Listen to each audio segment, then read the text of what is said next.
ईसा भावेन पुण्यके निन्दन्ति सुन्दरमकम् ते सिंवयनं सोच्चा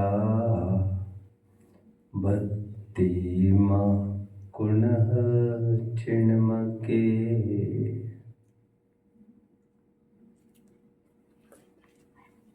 जीवन की दहलीज पर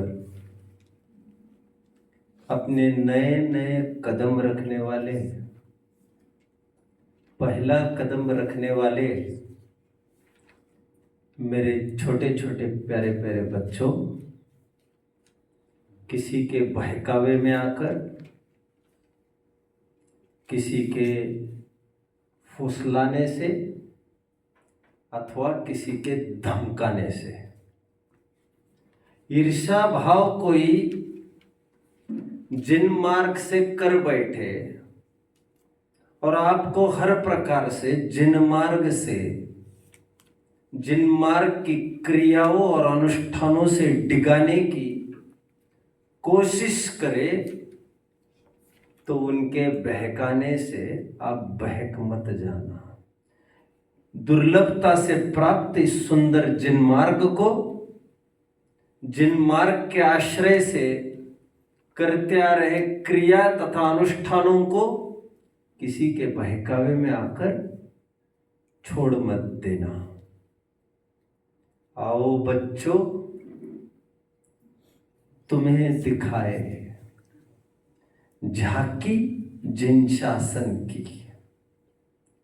इस मिट्टी से तिलक करो, यह धरती है बलिदान की, संयम की, त्याग की, तपश्चरण की, सर्वसमर्पण की।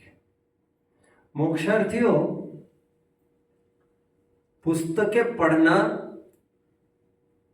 तो एक बहाना मात्र है। ग्रंथों का स्वाध्याय करना बहाना मात्र है। शास्त्रों का दिमाग में आलोड़न करना एक बहाना मात्र है। भगवान की देहरी चढ़ना एक मजबूरी मात्र है।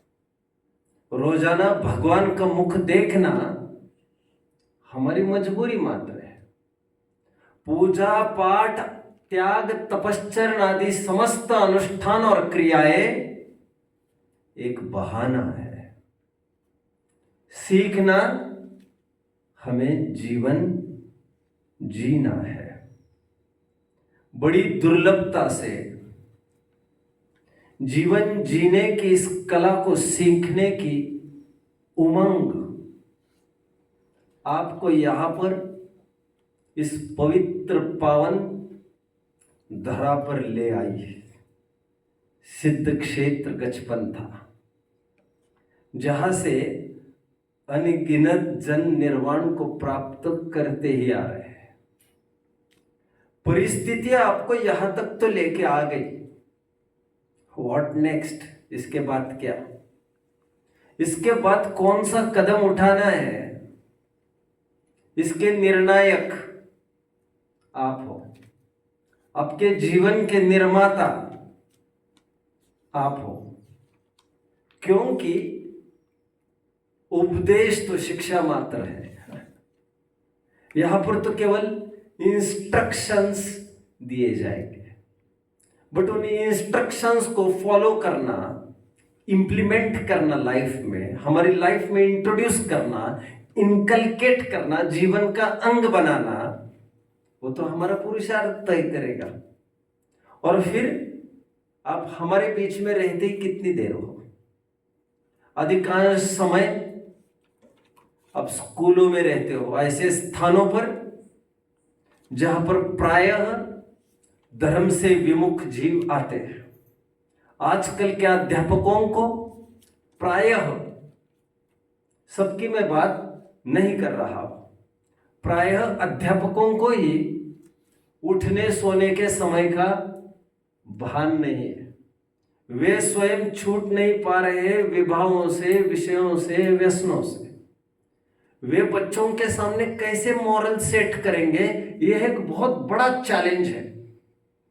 मुझे अनायास याद आ रहा है तो मुझे कहना पड़ रहा है, कभी मैं मेरे टीचर पर एक आध पीरियड ले लूंगा। मेरे डोमिनिक जोसेफ सर जो हमें पढ़ाते थे, वो कालांतर में प्रिंसिपल हुए दूसरे स्कूल में जाकर। उन्होंने जब मिले तब मुझे ये बताया, उस स्कूल में प्रिंसिपल होकर 7 साल हो गए हैं आज। उसी स्कूल में उनकी वाइफ भी एक टीचर के रूप में है, बट आज तक अकेले में एक बार भी ऑफिस में मिलने नहीं आई है वो मुझे। हमारी मर्यादा तो देखो इसी की है। एनीवे, मैं एक महत्वपूर्ण बात आज परोसने जा रहा हूं। मैं दरअसल ये कह रहा हूं आपको, आपका उठना बैठना दिन भर जिनके बीच में होता है, जिन विद्यार्थियों के बीच में, अलास बड़ा खेद है, उनके माता पिताओं ने भी उनको योग्य संस्कार दिए नहीं है। उनके माता पिता ही संस्कारहीन है, उनको फुर्सत ही नहीं संतान की तरफ देखने की। अध्यापकों से भी बहुत उम्मीद नहीं की जा सकती। ऐसे में आपको ये 2-5 घंटे की हमारी धर्म विद्या कितने काम आएगी। 3 कैटेगरी के बच्चे होते हैं। एक वे बच्चे होते हैं जो इतने प्रभावशाली होते हैं, जो अपने आचरण और प्रवृत्तियों के द्वारा पूरा माहौल बदलने की क्षमता रखते हैं। इतना डीप इम्पैक्ट करते हैं वे एनवायरमेंट पर कि आसपास वालों को भी वे सदाचारी बनाते हैं। दूसरे किस्म के वे लोग हैं, बच्चे हैं, जो ये सोचते हैं कि हमारे बस की तो नहीं है, हम किसी पर प्रभाव डालें, किसी को अपना अनुसार बनाएं, किसी को जीवन परिवर्तित करें, लेकिन इतना ही काफी है कि हम अच्छे बने रहे। तो वे किसी को प्रभावित तो नहीं करते, बट स्वयं अड़िग बने रहते। तीसरे वे स्तर के बच्चे हैं जो जाते हैं और उन बच्चों जैसे ही हो जाते हैं, उनसे प्रभावित हो जाते हैं। अथवा मैं ये कहूंगा 3 प्रकार के बच्चे हैं दूसरी विवक्षा में। एक वे जो हर प्रकार से अड़िग रहते हैं, टस से मस नहीं होते, परिस्थितियां उनको डिगा नहीं पाती। जो नर उत्तम प्रकृति का करी सकत कुसंग, चंदन विष व्यापत नहीं, लिपटे रहे भुजंग। भुजंग भले ही लिपटे रहते हैं चंदन से, लेकिन चंदन को कभी भी जहर का अंश नहीं आता संगति के कारण। उत्तम पुरुषों पर असर नहीं पड़ता बाकी के बच्चे कैसे बिहेव करते हैं, कैसे गाली गलौज करते हैं, क्या खाते पीते हैं, वो कैसी नियत रखते हैं बहनों के प्रति, आदि आदि आदि। उत्तम पुरुष डिगते नहीं है। राजेंद्र प्रसाद की सहजता में याद आ गई मुझे तो। Doctor Rajendra Prasad, I think first president of our country. ये जब कॉलेज पढ़ने जाते थे बच्चों, तो कुर्ते पजामे में जाते थे, जहां पर सभी जन सूट बूट पहनकर जाते थे, 3 पीस पहनकर जाते थे, टाई पहनकर जाते थे। हंसते थे सब इनको देखकर, लेकिन ये कभी भी प्रभावित नहीं हुए। और प्रभावित करने के लिए हम कभी भी बाह्य सहयोग का सहारा नहीं लेंगे। लाल बहादुर शास्त्री ने शपथ विधि के ग्रहण के दिन भी फटी धोती पहनकर ऊपर चढ़े थे मंच पर। देश के सामने प्रस्तुत आने के लिए कैसे प्रस्तुत आया जाता है प्रधानमंत्री को, लेकिन मुझे परमिशन नहीं है नए कपड़े पहनने की, क्योंकि जहां पर हमारे देशवासी ही इतने गरीब है, ऐसे छाया में जी रहे हैं दुख दरिद्रता के, मुझे इजाजत ही नहीं है नए कपड़े पहनने की। वो सच्चा प्रधानमंत्री हो सकता है। एनीवे, बाह्य स्थितियों परिस्थितियों से वे प्रभावित नहीं होते महापुरुष। मैं तो यह कहना चाहता हूं 2 प्रकार के जीव होते हैं। एक वे जो सांप की प्रवृत्ति वाले, कितना भी दूध पिलाया जाए उगलते जहर है। और दूसरी तरफ घास फूस को तो देखो जरा, सूखी घास को, उसमें क्या हो सकता है? सूखी घास में वो गाय उसी सूखी घास को खाकर एकदम दमदार स्निग्धता वाला, घी से भरपूर, फैट्स, कार्बोहाइड्रेट्स, प्रोटीन से भरपूर बाल्टियों से भर भर के दूध देती है। एक तरफ सांप जो दूध पीकर जहर उगलता है, एक तरफ गाय की प्रवृत्ति के जो घास खाते सूखा और प्रोडक्ट एकदम जबरदस्त देते हैं। मतलब इससे कोई फर्क नहीं पड़ता आपको कैसा डाइट कराया जा रहा है। कुछ लोग जिन शासन को रात दिन पढ़ते हुए भी जिन शासन पर कालिमा पोथी देते हैं, वे कुछ गलत काम कर ही जाते हैं। इसलिए जरूरत है विशेष सावधानी की। भर्तृहरि ने बहुत सुंदर नीति लिखी बच्चों, ये आपको मुंह जबानी कंठस्थ होना चाहिए, ऐसा मेरा अनुरोध है आपसे।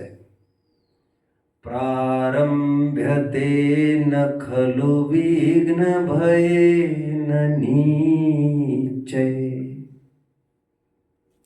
नीच पुरुष प्रवृत्ति ही नहीं कर पाते अच्छे कामों में, इस डर से कहीं मैं चूक तो नहीं जाऊंगा ना। इतने बेबस, मजबूर और भयभीत रहते हैं, ये डरते बहुत है। मैं इनके साथ उन बच्चों की तुलना करूंगा जो गुरुकुल में पढ़ने के लिए आ ही नहीं पाए, घर के व्यायामों में। मेरे से नहीं पलेगा तो वहां पर रात में कुछ भी नहीं है। अभी अभी रामायण गए थे बच्चों में, वहां पर पता चला वो भी एक गुरुकुल है जहां पर बच्चों को रात में दूध, रात में कुछ भी, रात में दूध नहीं दिया जाता है। सुनकर खुशी हुई मुझे लगा और भी कोई है, और भी कोई है। वहां पर लगभग 30 एक छोटी छोटी बच्चियां हैं और 20 एक छोटे छोटे बच्चे हैं। लड़कों का गुरुकुल अलग, लड़कियों का अलग। वहां पर सूर्यास्त के बाद दूध नहीं दिया जाता। ये सुनकर भारी प्रसन्नता हुई, बट बड़ा दुख हुआ। कहना नहीं चाहिए यहां से, केवल क्रियाई, तत्वज्ञान के नाम पर कोई पुष्ट चर्चा, पुष्ट विषय बच्चों को पढ़ाना करना, ऐसा कुछ भी नहीं देखा। मजा नहीं आया ज्यादा। यहां पर आपको ज्ञान, संयम, दोनों चीजें आपको परोसी जा रही है। इस महाभाग्य को मत ठुकराओ, आलिंगन करो इसे, 2 हाथों से छाती से लगाओ, इसे पुचकारो इस विद्या को। नीच पुरुष, हल्के से हल्के लोग डरते हैं प्रवृत्ति करने को। हमसे जमेगा ना तो गुरुकुल ही नहीं आ पाते, अच्छा काम ही नहीं चालू कर पाते। प्रारंभ्यते न खलु विघ्न भयेन नीचै। प्रारंभ्य विघ्न विहिता विरमन्ति मध्या। मध्यम पुरुष वे काम तो चालू कर देते, गुरुकुल में तो पढ़ने तो आ गए, लेकिन यह मन कहाँ लग रहा है? जाना है मुझे नहीं रहना है, बीच में बाजी छोड़ देते हैं। प्रारंभ्य विघ्न विहिता विरमन्ति मध्या। तीसरे कैटेगरी के विघ्ने पुनः पुनरपि प्रतिहन्यमाना। प्रारब्धमुत्तम जना न परित्यजन्ति। महापुरुष बार बार विघ्न आने पर भी मार्ग से हटते नहीं हैं। लो रोको तूफान चला रहे। दम हो तो रोक कर दिखाओ मुझे। गांधी एक ही तो आदमी था। एक आदमी को रात के 12 बजे, मैं हमेशा कहता हूं, डरबन के रेलवे स्टेशन पर बोरिया बिस्तर उठाकर उसको पटक दिया गया। कारण ये काला है आदमी। तो वहां पर बैठकर तब उन्होंने नींव खड़ी की। वहां पर बैठे बैठे ये नहीं होगा, कॉम्प्लेक्शन के पीछे डिस्क्रिमिनेशन नहीं होगा। अभी वर्ण भेद के बल पर समाज को बांटना अभी कभी नहीं होगा। यहां पर आकर अफ्रीका में भी उन्होंने यही किया। नेल्सन मंडेला ने भी उनको देखकर यही काम किया। और एक आदमी ने इतिहास तैयार किया बच्चों, एक लड़के ने इतिहास तैयार किया। और ये वही एक लड़का था जो क्लास में टीचरों के कितने कहने के बावजूद भी केटल स्पेलिंग उसने नकल करके तो नहीं लिखा। KETTLE ये स्पेलिंग बना नहीं उनसे। तो उनके टीचर ने कहा, इंस्पेक्टर आने वाले, चेक इनको, तुम एजुकेशन इंस्पेक्टर, तुम अच्छा स्पेलिंग लिखो, ये करो वो करो। नहीं, मैं नहीं कर सकता। भविष्य का एक निर्माता पैदा हो रहा था वहां पर। एक स्पेलिंग देखकर लिखता, उससे गांधी नहीं हो पाता, क्योंकि गांधी होने के लिए स्पेलिंग की जरूरत नहीं है, नैतिकता की जरूरत है। एक आदमी क्या कर सकता है इसका अंदाजा भी आपको नहीं है। एक वर्णी जी ने एक साधारण वर्णी ने, जो एक लड़का जैनेतर में से आया, एक वैष्णव संप्रदाय से आया, उसने हिला दिया जैन समाज को, झकझोर दिया जैन समाज को, बाध्य कर दिया सोचने को। ये वह जमाना था जब जिन शासन ब्राह्मणों से पढ़ना पड़ता था, एक भी कॉलेज नहीं हुआ करता था। गुरुदेव कान्जी स्वामी जब इस संप्रदाय को छोड़कर इस दिगंबर मार्ग में आना चाहा उन्होंने, तो कितनी समस्याएं आई उनके सामने, आप जानते हो। मैं शायद अध्ययन और किसी भी बहाने कर लेता, लेकिन ऐसा एक आदर्श मेरे सामने होना जरूरी था। इतनी प्रतिकूलताओं के बीच में उनके सामने सभी विरोधक आकर खड़े हो गए बच्चों, और यहां तक बोल दिया गया उनको, हम रोटियां बंद कर देंगे, आपका आहार पानी की व्यवस्था कहीं नहीं होगी, देखते हैं आपको रोटियां कौन खिलाता है। अकेला खड़ा है आदमी, अकेला खड़ा है आदमी, लोरो को तूफान चला रहे। इस तूफान को कोई रोक सकता है? और कितने जने, 2-5 जने, 10-20 जने, हथियार की जरूरत है, पैसे की जरूरत है, अकेला जज्बा चाहिए, जज्बा और हौसला चाहिए। और उसे एक आदमी खड़ा रहा, रोटियां उनके लिए थोड़ी घर छोड़ा है। देखा जाएगा क्या होगा। और जब तक जिन शासन की पनाह है मेरी, तब तक कोई दुनिया मेरा बाल बांका नहीं कर सकती धर्म का। और आज उस आदमी के निमित्त से 20, 22, 25, 50 संस्थानें खुल रही है और हजारों जन फल फूल रहे हैं इस मिशन से। एक ही जन तो आगे बढ़ता है किसी मिशन पर। आप ये मत सोचो बच्चों, आप अकेले क्या कर सकते हैं। हाँ, आप अकेले स्कूल में प्रभावित होकर जिन शासन की बड़ी मुश्किलता से बनी हुई नींव ढह तो सकती है। मैं 2 बिंदुओं पर मुख्यता से बात करना चाहता हूं आज बच्चों। स्कूल में आप जाते हैं, मुझे ये लगा इस उम्र में जो प्रायः जो समस्याएं आप फेस कर सकते, मैं उसके साथ डिस्कस करूं आपको। एक तो अपोजिट जेंडर के प्रति अट्रैक्शन हो सकता है आपको, बिवेयर, सावधान, ये आपको खोखला करके छोड़ देगा। मैं मेरा अनुभव साझा करता हूं आपके बीच में। मैं 8वीं में पढ़ता था बच्चों। कौन सी क्लास में? 8वीं में। और I used to rank first. एक बार बार कहने की जरूरत नहीं है, एक बार। और मेरी आंसर शीट्स, मुझे याद आता है मैंने लिखे हुए एसेज सीनियर्स और जूनियर्स में भी बांटे जाते थे। देखो एसेज ऐसे लिखे जाते हैं, सीनियर्स को तक। टीचर कहते थे मैं ऊपर की क्लास में दिखाने लेके जा रहा हूँ। मैं कहता था ठीक है, आप ही का माल है सब, पूरा आप ही सोच लीजिए। तो कई जने आंसर शीट्स मांगते थे, तो एक लड़की ने आंसर शीट मांगी मेरी। अब वो कोई जैन स्कूल नहीं था ना कोई बात थी, लेकिन डरते बहुत थे हम लोग। अपोजिट जेंडर से बात भी करने में बहुत डरते थे। और हमारे टीचर होने को ईसाई थे, बट इतनी सख्ती थी उनकी, लड़कियों से बात भी करो, लड़कियों का अफेयर हो तो लड़का लड़की दोनों रस्टिकेट सेम डे, बड़े चुस्त थे। ये वही जोसेफ सर की बात कर रहा हूँ जिन्होंने कभी स्कूल के लाइफ में पति पत्नी एक साथ खड़े होते दिखे नहीं। यहाँ तक प्रिंसिपल के रूल में भी ऑफिस में अकेली कभी मैडम नहीं आई, उनकी वाइफ नहीं आई, कभी नहीं, कभी नहीं। उस लड़की ने आंसर शीट मेरे से मांगी।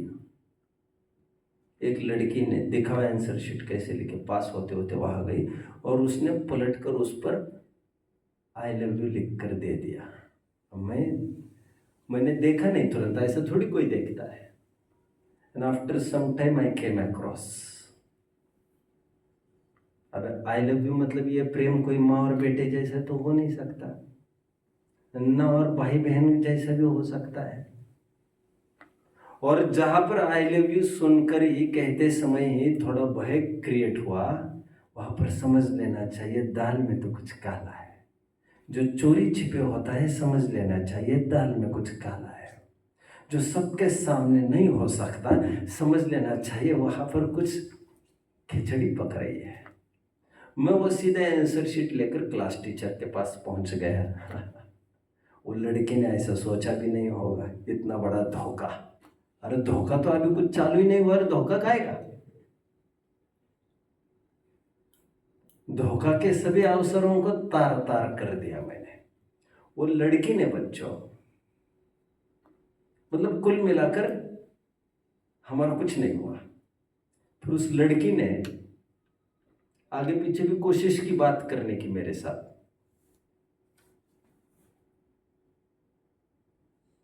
लेकिन 8-10 दिन मेरी पढ़ाई में मन ही नहीं लगता। अभी ही यह हाल है, आगे क्या हाल होगा? ए भैया ये क्या हो रहा है? उस लड़की ने बच्चों 10वीं में एक अफेयर कर लिया दूसरे बच्चे के साथ। उनको वे तो अफेयर से मतलब रखते हैं, लड़के से नहीं। उनको तुम नहीं तो दूसरा। प्रेम की यही परिभाषा है ये। और प्रेम ऐसा करो जो सबके साथ आप बांट सकते हो। अहम करो, अपनत्व करो, सबके साथ बराबरी से करो। एक नदी होती है जो बहती जाती है, लाखों करोड़ों प्यासों की प्यास बुझाती है। और एक तालाब है जो वही वही पानी रहकर सड़ता रहता है, किसी के भी काम आता नहीं है। एक प्रेम जब एक व्यक्ति में कुंठित हो जाता है तो उसका नाम वासना हो जाता है, फिर सड़ने लगता है, वो बदबू आने लगती है, उसमें कुछ विकार होता है। और जब ये प्रेम सभी ओर बहने लगता है, हमारा वात्सल्य, तो यह सर्वोपकारी भी होता है। और मैंने देखा है इसके बीच में बच्चों जात पात कुछ नहीं देखते, आखिर भी हो जाता है, क्योंकि आखिर वाले ये सब कहाँ देखते हैं। अपने अपनों के बीच में झगड़े होने लगते हैं। और कितनी मेरा 20-25 साल इसी फील्ड में गया है। यदि आप मेरे ऊपर अच्छा भरोसा करते हो तो मैं आपको कहूँगा मर जाना बेहतर है, लेकिन इन बातों में उलझना ठीक नहीं है। ये स्वीट पॉइजन है। I find more bitter than death the woman who is snare, whose heart is a trap and whose hands are chains. ओ, बाइबल का प्रारंभ मैंने आपको यहां पर पढ़कर दिखाया। मुझे एक जन ने बहुत अच्छी सीख दी थी, स्त्री और श्री से दूर रहना। श्री मतलब लक्ष्मी के पीछे कहीं दब न जाना, पैसे के पीछे किसी के टुकड़ों पर पलने वाले न बन जाना। अपने सिद्धांत भी जीवन में होने चाहिए। और स्त्री से प्रभावित न हो जाना। अच्छे परास्त हो जाते हैं। पृथ्वीराज चौहान को मोहम्मद गौरी ने मारा, यह बात झूठ है।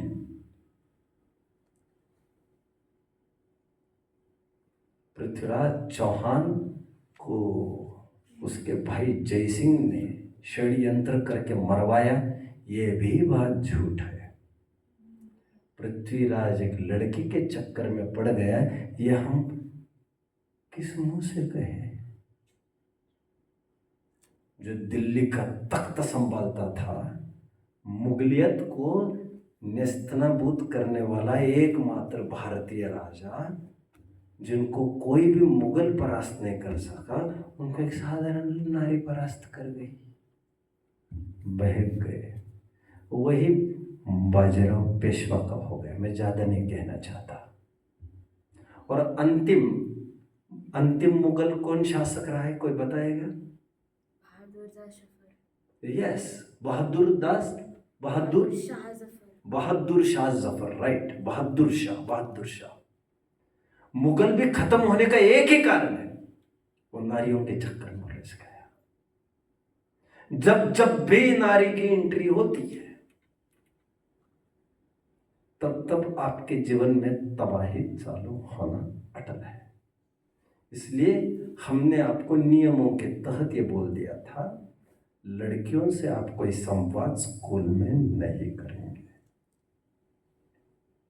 कोई आपको कैसे भी लॉजिक्स दे दे, कैसे भी तर्क दे दे, खूब वाद विवाद करे, लेकिन दोनों कानों पर हाथ बांध लेना। वे ये भी कह सकते हैं आपको, आप कौन से जमाने में जी रहे, तुम्हारी सोच ही खराब है, तुम्हारी ये है वो है, लाख बातें उनकी सहन कर लेना। हमारी शील की मर्यादा इसकी इजाजत नहीं देती। एक मुनि और आर्य का भी आपस में सामना नहीं करते बच्चों। जब प्रसंग आएगा शील की मर्यादा पर मैं विशेष खुलासा कर ही दूंगा। लेकिन विशेष बात जो आज मुझे आपसे शेयर करनी है बच्चों, स्कूल में जाते वहां पर कैंटीन्स भी होते, खुले अखाड़े हैं वहां पर। आपके क्लास में और जाति के भी लोग आते हैं, वे भी टिफिन लाते हैं, फ्रेंडशिप के नाम पर वे भी कुछ शेयरिंग ऑफर करते होंगे आपको। बहुत अच्छी कहावत है। पहले लोग में कहते हैं, मैं उसके साथ गद्दारी नहीं कर सकता, मैंने उसका नमक खाया है। किसने सुना है आज तक ये? मैंने उनका नमक खाया है।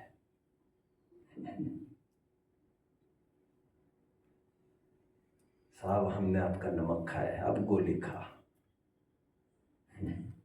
नमक खाए का क्या तात्पर्य होता है जानते हो आप? नमक खाने का तात्पर्य यह है, आप जो खाओगे, जिनके घर का बना हुआ, आपकी विचारधारा उसके अनुरूप बन जाएगी। हम लोग कितना केयर करते हैं यहाँ पर आपके लिए, सब अच्छा बने इसके लिए। अभी मैं छोटी सी घटना साझा करता हूँ आपके साथ। मुक्ति अभी गई है पढ़ने के लिए। जिस IIT कॉलेज में पढ़ने गई है वो पवई, मुंबई। 12-15 हजार जन स्टूडेंट्स है वहां पर। भोजन के लिए कितनी तकलीफ हो रही है आज उसको। शुद्ध खान पान आज तक खाया नहीं। वहां पर वेजिटेरियन छोड़ो, जैन भोजन के नाम पर भी वहां पर बड़ी मुश्किलें हैं। 2-3 दिन उसने बिना भोजन का अभी निकाला है।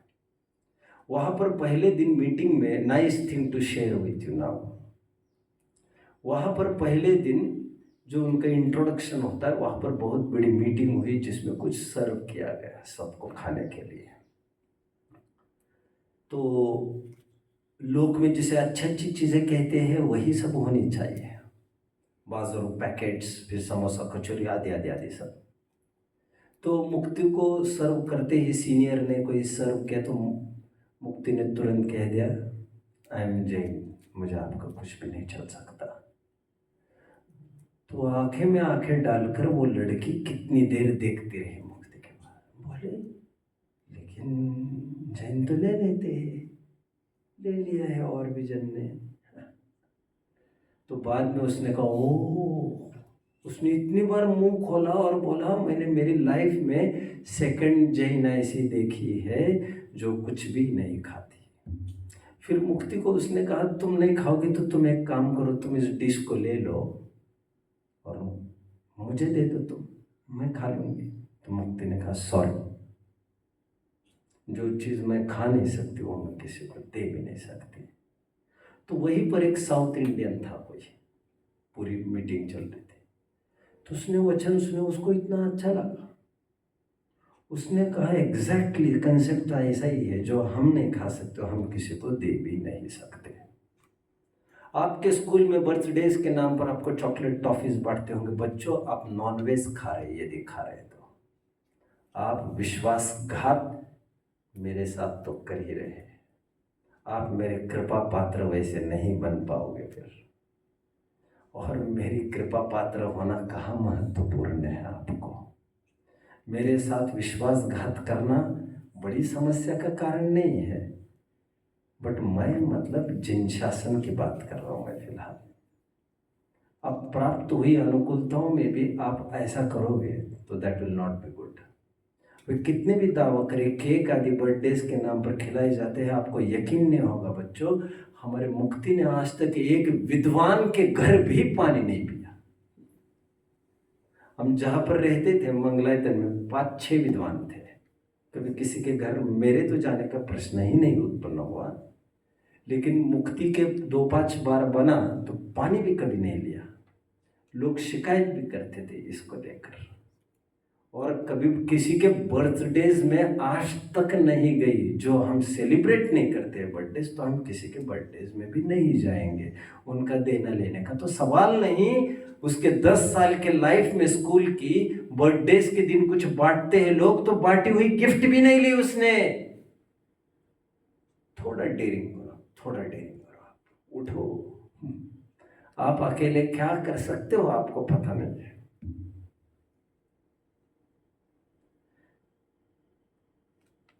क्या इस आसमान में छेद हो सकता है, ये मत सोचो।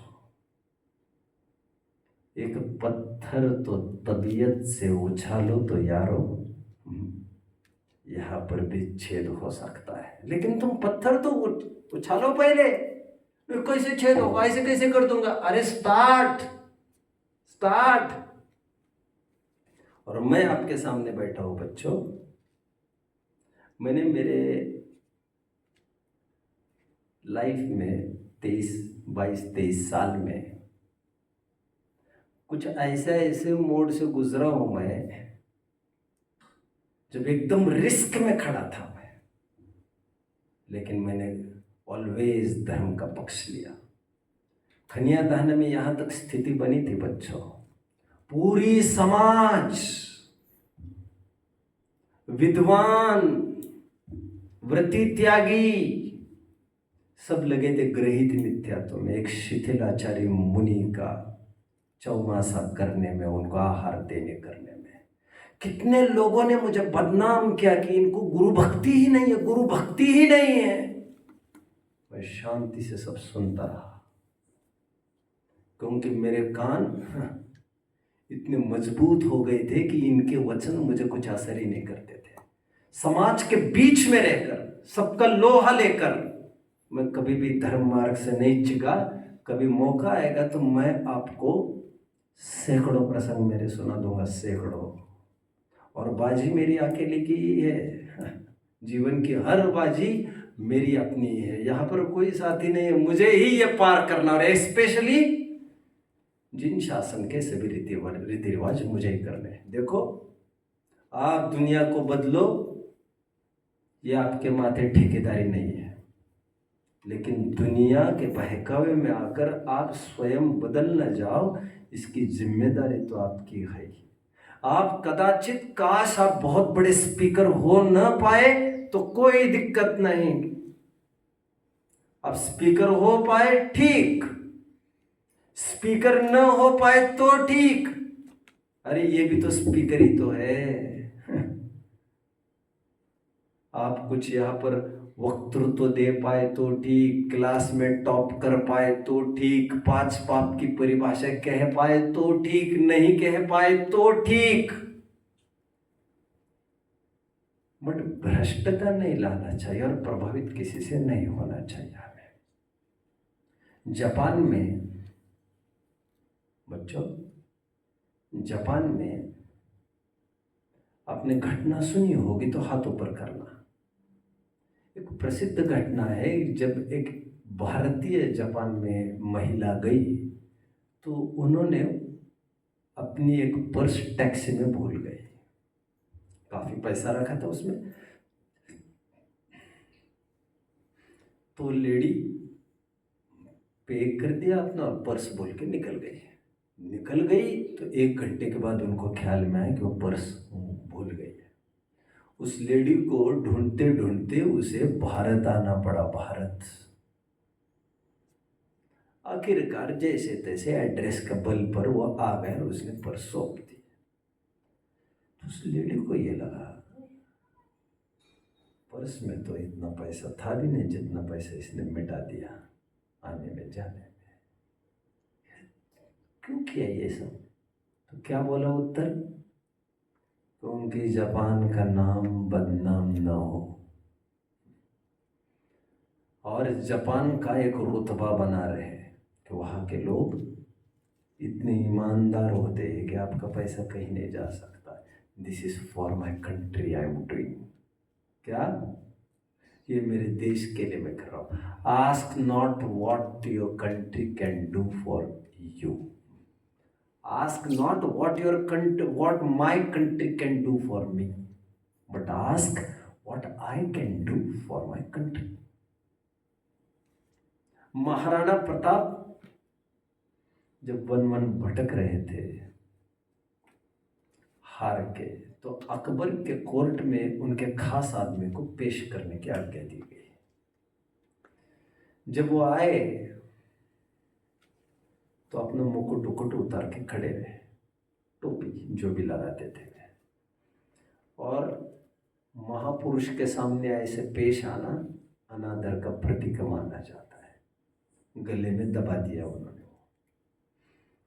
तो उनको सबने कहा कि आप ये पहनो, तो उनका नहीं, ये पगड़ी मेरे राजा के लिए, महाराणा प्रताप के लिए, ये पगड़ी किसी के सामने झुक नहीं सकती मेरे राजा के अलावा। तो अकबर को ये लगा कि महाराणा में कुछ दम तो होगा। उनके लोग कटते पिटते हैं लेकिन बदलते ही नहीं है। वैसे ही एक बात कहनी है मुझे। अब जानते हो जब हल्दी घाटी का युद्ध हुआ था, जानते हो हल्दी घाटी का युद्ध? कितने जन जानते? महाराणा प्रताप और अकबर के बीच में हुई लड़ाई। अकबर स्वयं नहीं आया था उसमें, शायद उसमें उनका मान सिंह, आई थिंक मान सिंह राजपूत, वो सेनापति ने पूरा लीड लिया था। दोनों के बीच में ह्यूज बहुत बड़ी बैटल हुई, 10-20 हजार जन कट मर गए महाराणा के, और महाराणा गायब हो गए वहां से, क्योंकि उनको ख्याल में आ गए कि, तो उनको अपने ही लोगों ने कहा आपका बचना जरूरी है, भागो अभी, नहीं तो जान चली जाएगी, और बचेंगे तो फिर लड़ भी पाएंगे फिर कभी। तो एक एक मरे हुए सैनिक के चेहरे देखने की आज्ञा दी गई थी कि इसमें महाराणा कोई मरा है क्या, देख लो पहले। एक एक जन की तलाशी की थी लाश की, इतना खौफ था महाराणा का। केवल अपने राजा का मान बना रहे, ऐसे हर एक जन को फिक्र थी। हम जैन शासन के भक्त हैं, कहीं ये नहीं ख्याल में आना चाहिए किसी को और ये जैन है इनको सब चलता है। वहाँ पर भी यही बात हुई, मुक्ति भी गई भोजनशाला में वहाँ पर। तो वहाँ पर अंदर में यह पता चला केवल 2 जन हैं जैन जो जैन काउंटर पर भोजन करते हैं, और वे भी ऐसे, कोई अच्छी चीज बन गई वहां पर तो वहां पर घुस जाते, फिर यह करते ही नहीं है। पवन जी ने एक बार मुझे बहुत हृदय विदारक घटना सुनाई बच्चों। पवन जी कौन? Maker of Mangalayatan. बहुत गजब के व्यक्ति रहे, बहुत गजब के व्यक्ति रहे। उनको कभी ये पीड़ा हुई, हमारे जैनी बच्चे बाहर जाते हैं और भोजन के पीछे समस्या होती है उनको। स्कूल गुरुकुल तो खूब खुल गए, जैसे अपना खुला है गुरुकुल, आई थिंक नागपुर में भी एक गुरुकुल है, ऐसे कई, महाराष्ट्र की बात कर रहा हूँ मैं, कई गुरुकुल है जहाँ पर खाना पाना आपको ठीक ठाक मिल सकता है जैनी के अनुसार। उनको ये लगा व्हाट अबाउट कॉलेज, बच्चों को इंजीनियरिंग करना है, ये करना है, तो कहाँ करेंगे ये सब। तो उन्होंने बहुत बड़ा कॉलेज खोला बच्चों, मंगलायतन यूनिवर्सिटी, खूब एकड़ों में। हालत देखो, अच्छा काम किया कि खराब काम किया। और जैनियों के लिए 50% ऑफ कर दिया स्कॉलरशिप के तहत, क्योंकि नॉन जैन भी आ सकते, बट जैनियों के लिए 50% ऑफ एजुकेशन। और भोजन भी सूर्यास्त के पहले, जैसा शुद्ध भोजन होता, आलू प्याज आदि जमीन का, जो तथाकथित शुद्ध, जिसे आम लोग शुद्ध कहते हो, चारों। बड़े खेद से उन्होंने एक बात कही मुझे एक बार, कि जैनी हमारे यहाँ हजारों की तादाद में है, केवल 25 जन ऐसे हैं, प्रारंभ में केवल 25 जन ऐसे तैयार हुए जिनको जैन के टाइम के अनुसार और आइटम के अनुसार भोजन चाहिए। और आज हालत ये है, 2 और 3 बच्चे मुश्किल से तैयार होते हैं, हम 2-3 जनों के लिए क्या व्यवस्था करेंगे। और ये भी नहीं रहेगा तो हम क्या करेंगे। कितने ही जन रेल में जैन फूड केवल इसीलिए लेते हैं, बड़े बड़े होटल्स में, स्टार होटल्स में जाकर, प्लेन्स में जाकर जैन फूड केवल इसीलिए लेते हैं ताकि जैन काउंटर सुरक्षित रहे। खाते नहीं है, फेंक देते हैं, लेकिन हम लेंगे नहीं तो जैन काउंटर एक दिन बंद हो जाएगा, फिर ऐसे वे समझते हैं। कितने जन मुझे फॉलो कर रहे हैं बच्चों, ये आपको करना है सबको। आपको थोड़ा लगाम लगाना है इंद्रियों पर, आपको संयमित होना है। मैंने तो मेरे बच्ची को, जो बचपन से ही सूर्यास्त के बाद पानी भी नहीं पिया उसने, तो बहुत छोटी थी, 4-5-6 साल की, मैं घटना निरंतर सुना, तो आपके बीच में कभी सुनाई है मैंने? अच्छे इन्होंने सुनी है। जब बच्ची 5-6 साल की होंगी तो एक दिन शाम को 7 बजे बड़ी प्यास से परेशान होने लग गए। वे दिन गर्मी के थे, मई जून, ट्रिमेंडस गर्मी, और खूब खेल ली होगी शाम को और तड़फने लग गई। कोई देखे तो ये लगे क्या। तो मैंने एक ही बात कही कि समाधि की तैयारी होगी, विराधना नहीं करेंगे। तब का दिन और आज का दिन है, ना वो मरी ना उसकी भावना, आज सब सुरक्षित है। और ऐसे कई प्रसंग आते हैं हमारे जीवन में जहाँ पर हम अकेले रहते हैं और हमारा ही अकेले का स्ट्रगल होता है। तो 2 चीज़ें मैंने स्पेशली कही आपको, जो बर्थडेज के नाम पर आपको डिस्ट्रीब्यूट किया जाता है वो आप नहीं लेंगे। आपको ये बोला जाएगा, भाईचारा बना रहता है, प्रेम बना रहता है, आदि आदि, लेकिन उनको प्रेम से आप ये कह सकते हैं, बंधुवर हाथ जोड़कर ये कह सकते हैं, आपकी भावना का हम आदर करते हैं, बट चॉकलेट्स, टॉफ़ीज़, जितनी भी बाजारों चीज़ें हैं, हमने उसका त्याग किया है। आपको वीडियोस यदि दिखाए जाएंगे तो आपको होश आ जाएगा, इसमें जो शक्कर डाली जाती है वो कितने स्वास्थ्य के लिए भी कितनी घातक है। नॉन वेजिटेरियन तो परोसा ही जा रहा है, और स्वास्थ्य के लिए भी बड़ा घातक है ये सब।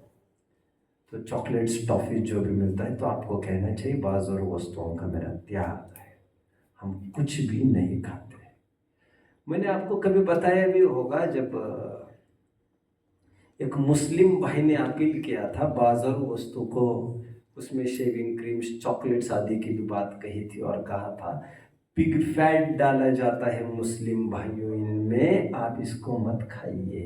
एक मुस्लिम भाई कह रहा था, और बिना देखे जाने हम कैसे भी कुछ भी कैसे खा लेंगे, और हर एक टैग से भी हम संतुष्ट होने वाले नहीं है, क्योंकि उसके पीछे अंदर में क्या क्या होगा हम नहीं कह सकते। दो चीज़ों से आपको बचना है। सबसे ज़्यादा घातक, आपको अपोजिट जेंडर से दूर रहना है स्ट्रिक्टली। और आपको ये बताया गया था एकेडमिक एक्टिविटीज़ में जो भी स्टेज परफॉर्मेंस होते हैं, आपके एक्टिविटीज़ होती है, वहाँ पर भी सामूहिक नाच गाना तो करेंगे ही नहीं आप। जितना स्पीचेस हो उतने ही आप करें। यदि नाटक ड्रामा करना हो तो अपोजिट जेंडर नहीं हो उसी को हम प्रेफरेंस देंगे, कल्चरल हो उसी को प्रेफरेंस देंगे, अन्य नहीं। आप आकर यहाँ पर रिपोर्ट करिए। बहुत बच्चों, बहुत मुक्ति को जब एक बॉलीवुड का कार्यक्रम मनाया जा रहा था मंगलायतन में, when Bollywood was completing I think 50 years और 100 ईयर्स, 100 ईयर्स का पक्का, ठीक है, हाँ 100 ईयर्स होना चाहिए, राइट राइट राइट। 100 ईयर्स पूरे हुए बॉलीवुड को बच्चों, 7-8 साल पहले की बात है ये, 5-6 साल हुए होंगे। तो मंगलायतन में ह्यूज कार्यक्रम कराया गया, फिल्म स्टार्स भी कुछ बुलाए गए थे। उसमें लगभग पुराने गानों पर नाच गाने आदि सब कर रहे थे, लड़का लड़की लगभग सबको पार्टिसिपेट करना था। कंपल्सरी था, सबको कंपल्सरी। तो मुक्ति को रोजाना कहने आते हुए तो मुक्ति कुछ कहकर टाल देती है। तो एक दिन उन्होंने कहा, ए लड़की, रोजाना नाम बुला रहे आपका, अब डांस में आना चाहिए। तो उस दिन मुक्ति बोली, अब जिनको कहना कह दीजिए, मैं आऊंगी नहीं। और सुनो, आए सो आए, फिर से कहने के लिए आना नहीं मुझे। जिनको कहना है कह दीजिए मालिक को आपके जाकर, आपका जो भी मालिक होगा। मैं नाचती नहीं हूँ। स्कूल की मर्यादा के पीछे बच्चों, स्कूल में यूनिफॉर्म के रूप में मुक्ति को जो ड्रेस पहनाए जाते थे, डिवाइडर्स कहते हैं उसको, स्कर्ट जैसा होता लड़कियां नीचे पहनती है, डिवाइडर। तो घुटने से भी ऊपर आपका यूनिफॉर्म ऐसा ही है कि वहां पर लड़कियां क्या पहनती है? फुल पहनती है। अच्छा, पैंट शर्ट पहनती है। ओके ओके ओके ओके, हाँ। तो हमने एक ही बात कही स्कूल में, मतलब पवन जी को, कि ये नहीं होगा हमसे। आप हमको यहाँ बुला रहे मंगलायतन में, ये नहीं होगा हमसे। तो उन्होंने कहा ठीक है, आपके लिए कुछ हम कर लेंगे दूसरा प्रावधान। तो केवल मुक्ति ही ऐसी थी जो थोड़ा ठीक ठाक कपड़े पहन कर जाती थी, जो एक प्रकार से कह सकते हैं 3/4 जैसा हो। अभी आप कल्पना कर सकते हैं लोग उसको घाघरा घाघरा कहकर चिढ़ाते थे। क्या कहा मैंने? घाघरा कहकर चिढ़ाते थे। और वो हंसते हंसते आकर कहती थी घर पर, मुझे सब घाघरा कहते, घाघरा, क्योंकि उस स्कर्ट जैसा था ही नहीं वो। लेकिन शील की मर्यादा हम पालन करेंगे। हम भले ही मूर्ख घोषित हो, दुनिया हंसे हम पर, लेकिन हम सज्जनों की नजर में ठीक रहना चाहते हैं। दुर्जनों की नजर में ठीक रहकर हमारा कुछ काम बनेगा। समझ में आ रहा है बच्चों? मुझे कहना इतना ही है, बाह्य परिस्थितियों से आपको प्रभावित नहीं होना है। ये है आपके पीछे बैठे हुए आदित्य भैया। ये भी कभी पढ़ते थे कॉलेज, मतलब शास्त्री। तो इन्होंने एक बार मुझे फ़ोन करके पूछा, यहाँ पर सब मृत्यु भोज को जा रहे हैं, पूरे गुरुकुल को लेके जाया जा रहा है शास्त्री वर्ग को एक जगह। आपने पढ़ाते समय एक बार कहा था मृत्यु भोज ठीक नहीं है, मुझे क्या करना चाहिए? मैंने कहा था नहीं जाना चाहिए। हर परिस्थिति में आप अडिग रहिए, धर्म के अनुरूप रहिए। मैंने कितने बच्चे देखे हैं ऐसे, बच्चों मंगलायतन में तक जब मैदे की चीज़ें बनती थी, ऐसे पार्टीज वगैरह कुछ वहाँ पर भी होती थी, वे भूखे रह जाते थे बच्चे, भूखे। बाजारों कोई चीज आई पता चला, क्योंकि भोजनशाला और भोजनशाला वालों पर कहाँ रोक लगाएंगे भाई? हम अपना ही लोटा छान सकते, कुआं कहाँ छान सकते हैं हम? टेस्ट के पीछे ये चाहे जो ले आते भोजनशाला में, कभी कुछ कभी कुछ कभी कुछ। ऐसे बच्चे भी मैंने देखे हैं वहां पर, दो तीन हमेशा रहते थे, जो बड़े बड़े कार्यक्रमों में भूखे रहते थे, क्योंकि बड़े बड़े कार्यक्रमों में बाहर के वेटर केटर बुलाए जाते थे। ऐसे भी बच्चे देखे, मानना पड़ेगा, उनकी पीठ ठोकनी पड़ेगी। मतलब आपके भी कोई सिद्धांत होने चाहिए, आपको जैसा हाक है वैसे आप दौड़ते जाओ। और कोई हम बैल थोड़ी है, हमारे भी अपने सिद्धांत है।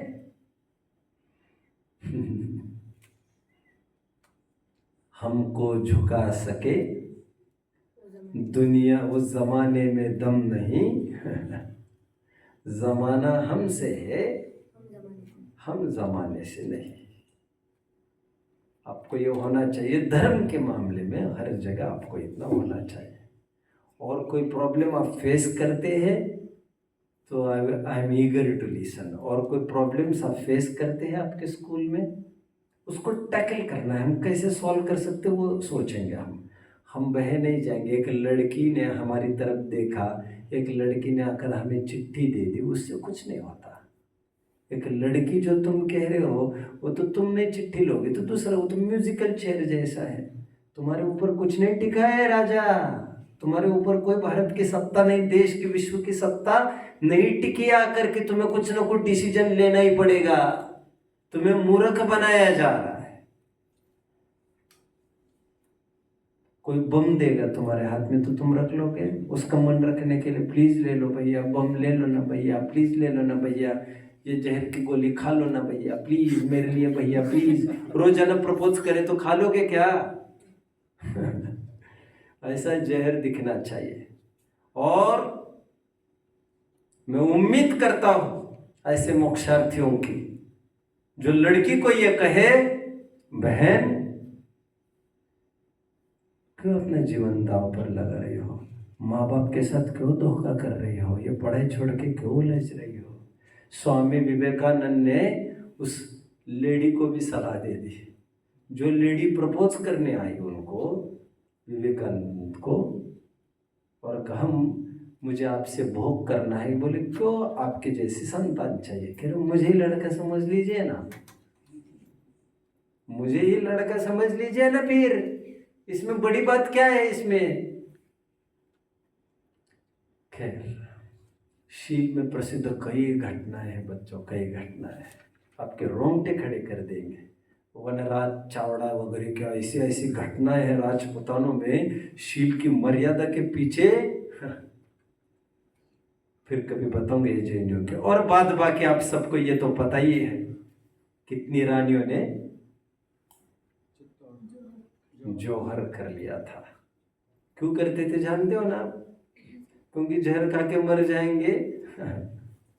तो नीच लोग मेरे डेड बॉडी से भी गंदे हरकत ना कर बैठे, इसलिए हमारे शरीर का भी नाम निशान रहे, राख हो जाए वो।